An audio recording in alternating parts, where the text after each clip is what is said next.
আপনারা কি জানেন কিয়ামতের ময়দানে আল্লাহর কাছে বান্দা কোন আমল করলে হিসেব ছাড়া জান্নাতে যাবে?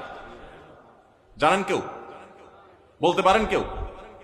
ভাই, আল্লাহর কাছে হিসেব দিয়ে জান্নাতে যাওয়া কি সহজ কাম না কঠিন কাজ? আরে আল্লাহর কাছে তো অনেক দূরের কথা।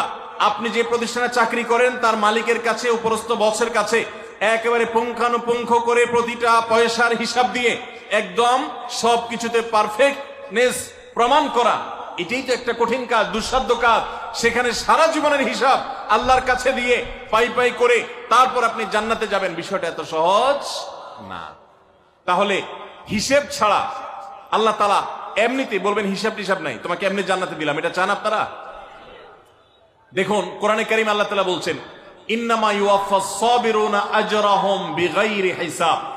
আল্লাহ বিনিময় দেওয়ার ক্ষেত্রে, সওয়াব দেওয়ার ক্ষেত্রে দুনিয়াতে যারা সবরকারী হবে, যারা ধৈর্যশীল হবে, যারা সহিষ্ণু হবে, যারা নিজেকে নিয়ন্ত্রণ করতে পারবে, এই সবরকারীদেরকে আল্লাহ তাআলা হিসেব ছাড়া দিবেন, তাদেরকে সওয়াব দিবেন হিসেব ছাড়া।